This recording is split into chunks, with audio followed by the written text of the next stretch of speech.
All right, today we're going to tackle a question that sounds pretty simple on the surface, but wow, it goes so much deeper. It's a thought experiment that acts like a psychological X-ray, revealing a ton about our values, our fears, and really what we put first in life. Just look at that number, $10 million. Let that sink in for a second.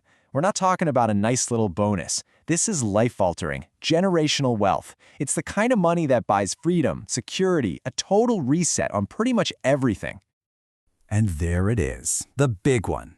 Imagine someone slides a briefcase with that cash over to you, tax-free. The only catch, you have to leave your partner. Right now. Forever. No contact, ever again. So, what's your gut say? Your immediate instinctive answer, yes or no? Okay, so whatever you just answered, it's almost definitely not that simple. See, this question isn't really a love versus greed showdown. It's more like a powerful diagnostic tool. It uncovers the hidden wiring of your personal value system and forces you to face what you truly hold sacred. So, let's start by digging into the yes crowd first. Because, the people who would take the money aren't all the same. In fact, you can break them down into about 5 completely distinct profiles, each one with a totally different reason for saying yes. First up, you've got the pragmatist. For this person, let's be honest, the relationship is kind of already on life support. It's running on fumes, more about habit than a deep, real connection. There's probably been a quiet disappointment simmering for a long, long time. So for the pragmatist, that $10 million isn't some evil temptation that's breaking up a happy home. No way. It's more like a golden parachute. It's a practical, clean exit from a problem that was already there. It just speeds up an ending that was probably coming anyway. Okay, our second profile is the rational planner. This person basically pulls out a mental spreadsheet. They look at the partner and see emotional security, but a future that's, well, uncertain, risky even. Then they look at the $10 million and see total financial security and a future that they can 100% control.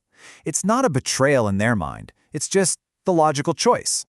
Now, our third profile is driven by something way more primal than logic. This is the fearful survivor. And you gotta understand, this person likely grew up with very little or went through some serious hardship. They had this deep, gut-level fear of poverty. So for them, $10 million isn't a luxury item. It's the end of fear. It's survival. It's dignity. It's finally getting control. And this is the absolute key to understanding them. From where they're standing, love is wonderful, but it feels replaceable. You can always meet someone new. But a guaranteed ticket out of a lifetime of struggle and fear, that feels like a one-shot deal, a chance you will never, ever get again. Next up, we've got the modern individualist. This person just doesn't buy into the idea that a single long-term commitment is the ultimate prize. They see relationships as seasonal, like chapters in a book. People are supposed to grow and change, and sometimes that means you grow in different directions. It's not a failure, it's just life. And our final yes profile is the self-prioritizer. Now, this person might be a really loving, wonderful partner, but when push comes to shove, their ultimate allegiance is to their own personal journey.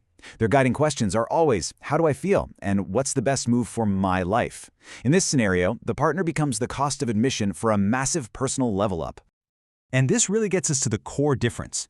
For everyone in that yes camp, no matter the reason, the decision is a calculated gain. But for those in the no camp, it's a completely different reality. They aren't thinking about a potential gain. They're looking at an unthinkable loss. So, let's flip the coin and explore the psychology of no. What's going on in the head of a person who wouldn't even have to think about it before turning down that money? Well, for them, it's all about a connection they believe is fundamentally, absolutely irreplaceable. The no answer really rests on 3 pillars. First, their partner isn't just a great person. They are seen as a one-of-one, genuinely unique and impossible to replace. Second, the idea of losing them isn't just sad. It triggers a real, physical, gut-wrenching pain. And that's because of the third and most important point. Their partner is woven into the fabric of who they are. It's not me and you anymore. It's just us, a single entity. And this is why, for them, the offer isn't even tempting. To suggest that a core piece of your very being, the deepest connection in your life, has a price tag, well, that doesn't feel like a choice. It feels like a profound insult.